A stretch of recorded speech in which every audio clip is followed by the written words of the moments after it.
Night. First one of the fall / winter. It's up to you what you want to call that.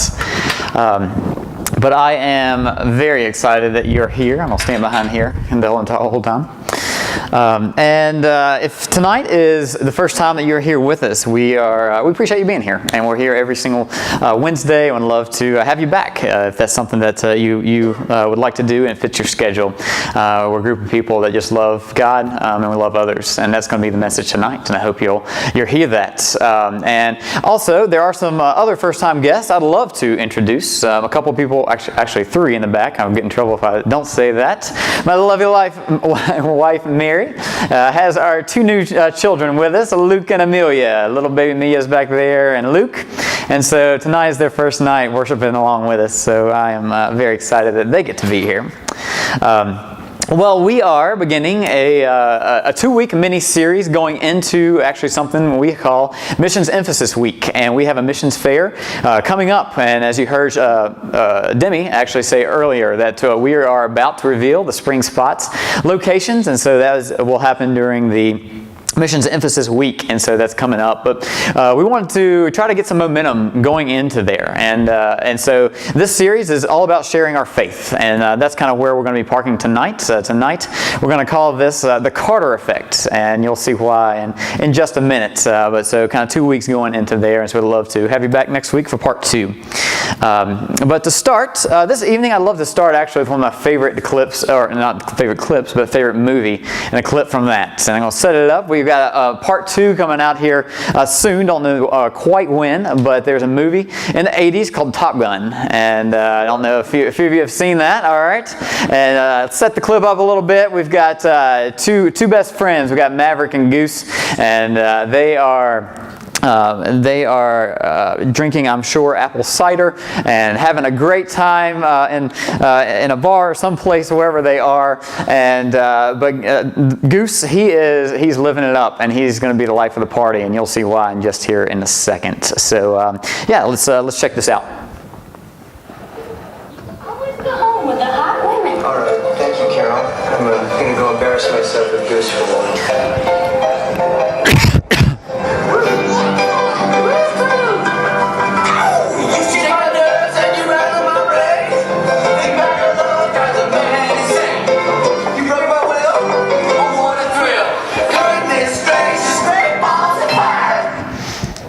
All right, great balls of fire. Goose is bringing home the party.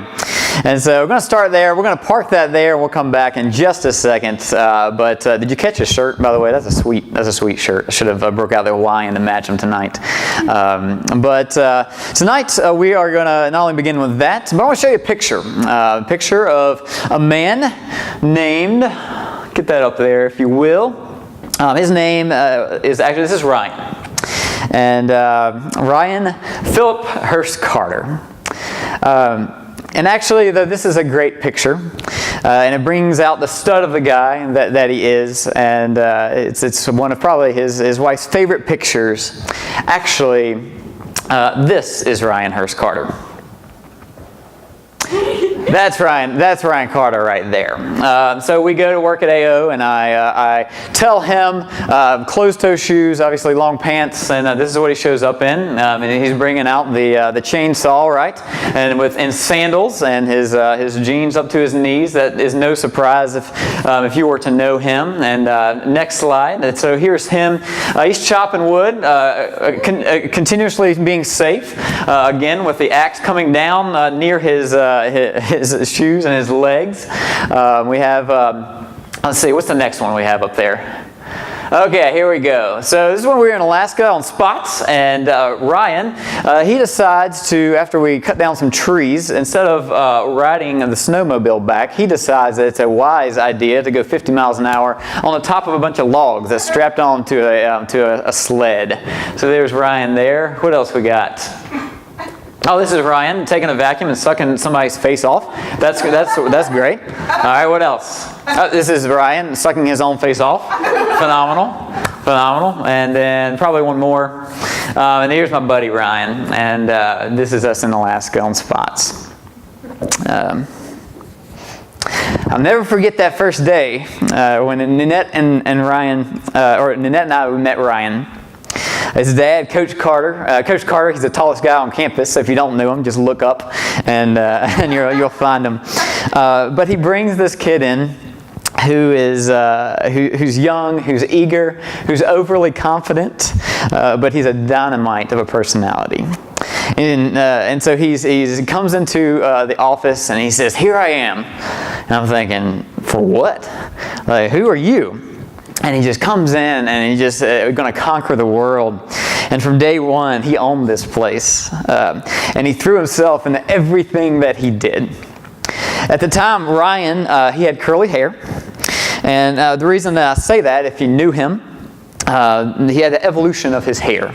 And so he went from curly to shaved to back to long to short. He seriously had legit dreads, all right? At one point, he had cornrows. And I remember actually him talking how long it would take for him to go without washing his hair to be able to get the real dreads. I'm sure it made his mom, Vicky, very proud, all right? But I remember I see him right now. He's got his tight little necklace on, and he's fresh from spending the summer in the Amazon. I believe actually it was the Peruvian rainforest. And no lie, he even sported a tattoo that he gave to himself in the rainforest. Only this guy Ryan would do something like that. And his brother, he described him as a 6'2", 83-pound mountain of a man. You see, just like Goose, at our beginning video, Ryan was always the life of the party, hands down. He was so much fun to be around. Sometimes too much fun, as you often would find him jumping off tall objects like roofs, we say, multiple times. Never finding a dare he wouldn't face, and living a life and expressing his own opinions that oftentimes kind of got him into a little trouble more than not. And like Goose, though, you couldn't help to like him. He was everyone's best friend, and the best thing about Ryan was that he felt the exact same thing about you, and about you, and about you. He had this unique gift of being such a people person and this magnet that he was drawn to him. But he had an ability to pull out the best in people and to include everyone around them. So if he were talking to you, he would make you feel like you were the most popular and loved person in the room right now. But also like Goose, on July 20th, 2017, my buddy Ryan's life was tragically ended all too soon. This was sudden and it was tragic. And honestly, the death, it shook a lot of people. And if you want me to be honest, it's still shaking the foundations of a lot of people in this school and around this area. And for Ryan, he was from here. And he had this unique ability to reach out to the people of God everywhere, but also to have this calling back to the place where he was from. And so on July 20th, 2017, the foundations of countless people were certainly shaken. But it wasn't just Jeff City. It was literally through the U.S. and even around the majority of, or lots of countries in the world. You see, Ryan was only 27. But less than 30 years, the impact that this young man had was not only impressive, but it was astounding, guys. He served God on the majority of all the continents. He left an impact on every place he served, and I'll even add, probably go as far as everyone that he served. A small taste of this actually came from his funeral. It was live streamed. The last time I checked, his funeral was watched over 12,000 times. It's unbelievable. Ryan loved life. He loved it. Let me say it again. He loved life. He truly lived that John 10:10 life. Does anybody know what that means, or what that says? John 10:10. For he came to give us life and do what with it? Does anybody know? To live it abundantly. To live it to the fullest. This was certainly Ryan. This was him. He lived life to the fullest.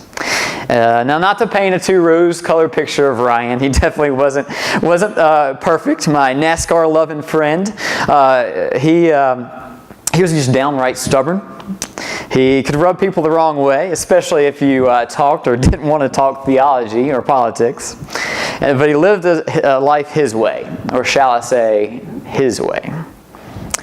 And not necessarily how others wanted him to live it. In fact, if you knew these names, Ryan was like Shane Claiborne at a Gaithers homecoming concert. This was Ryan. This juxtaposition of these two people, Shane Claiborne and the Gaithers, not exactly probably have a lot of dinners together. But at the same time, that was Ryan. And like us all, Ryan, he didn't grow. He did a lot of growing while he was here, a lot of searching while he was at Carson-Newman. But he also painted himself in the Garden of BCM, right here in these chairs. He knew that he needed a community and a family to stick with him, to push him, not only to grow, but to be able to glean from this and to be able to give. I share with you this evening, as we talk about sharing our own faith, I wanted to set that up, part of Ryan's story, because of the tremendous life that he did live. But the impact that he was able to have, it was unique while he went through his own self-discovery. I can't tell you the number of people, Ninette and I, when we used to talk to, said, well, how'd you get involved in BCM? And they say, well, actually, you're not going to believe this. And I said, well, it comes to Ryan, I will definitely believe it.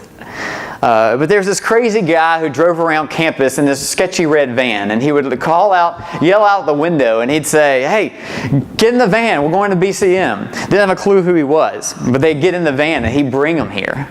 And now that says a lot about Ryan. It also says a lot about the people who got in the van, but, but we're not going to go there tonight. But you see, Ryan gave his all for the life that he lived.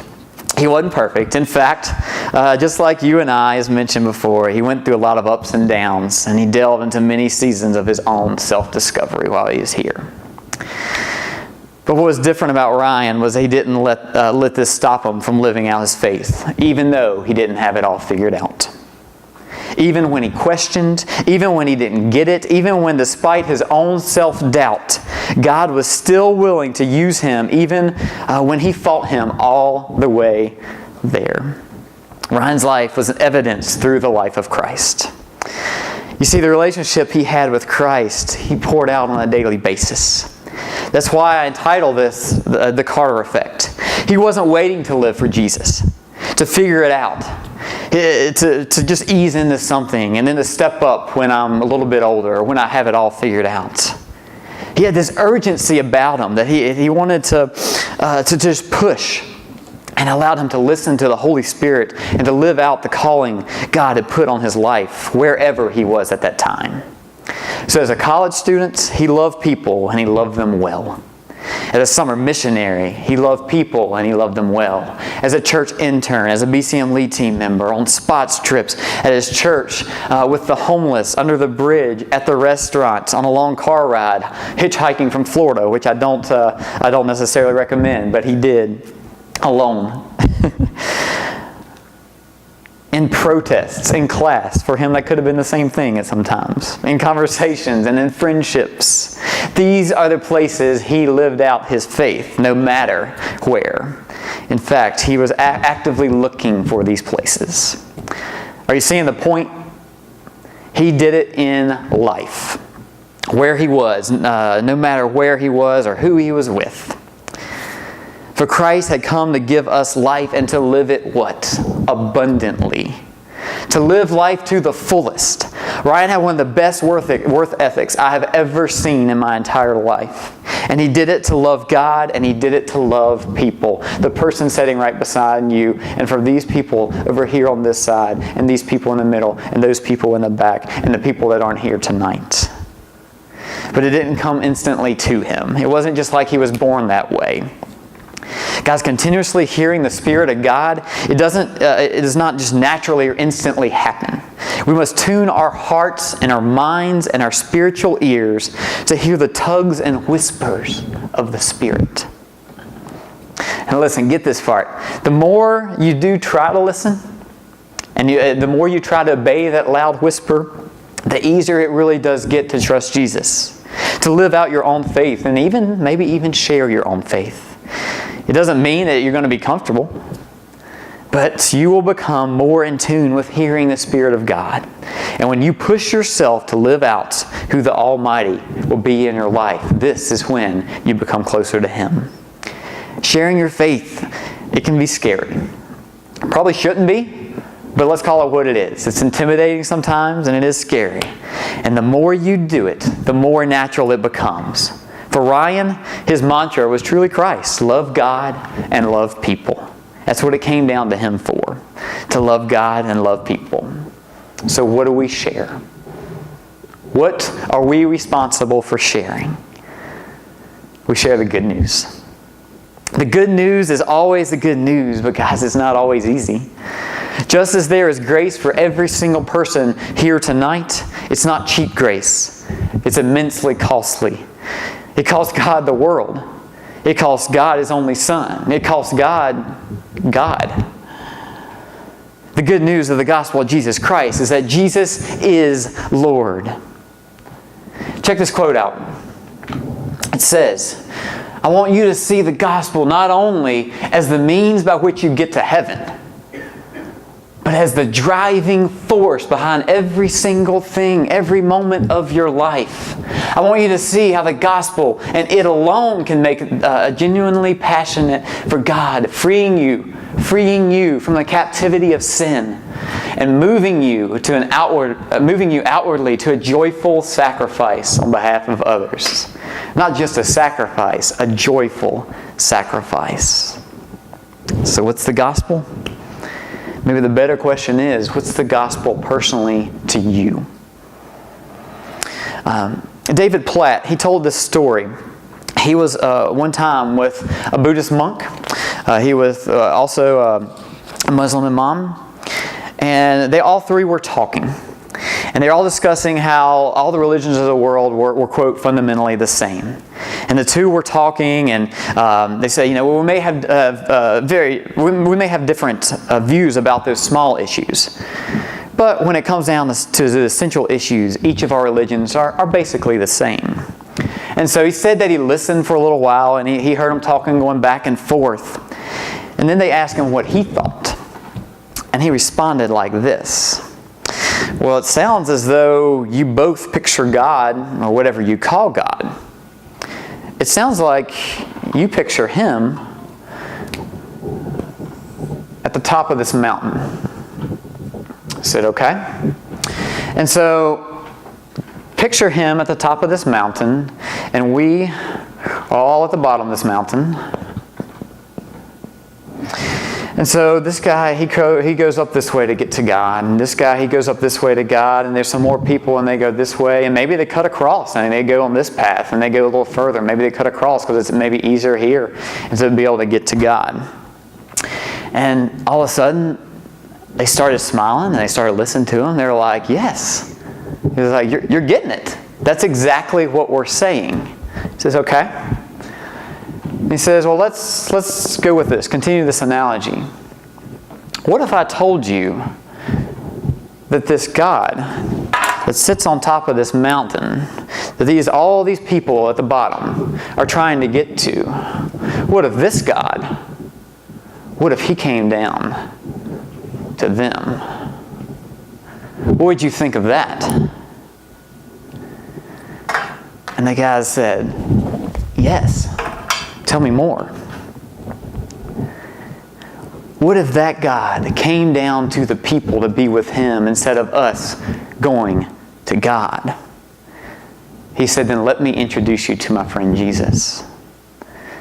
Let me introduce you to someone that is pursuing after you. Not what we are doing, but someone who is pursuing after you. Guys, it must be personal. He came for us, but more so, He came to us. It can't be anything but this. And if there's anything else, it's nothing at all. As long as you and I understand salvation is just a checkbox to get to God, we will find ourselves in a meaningless sea of trails going up to try to get to God.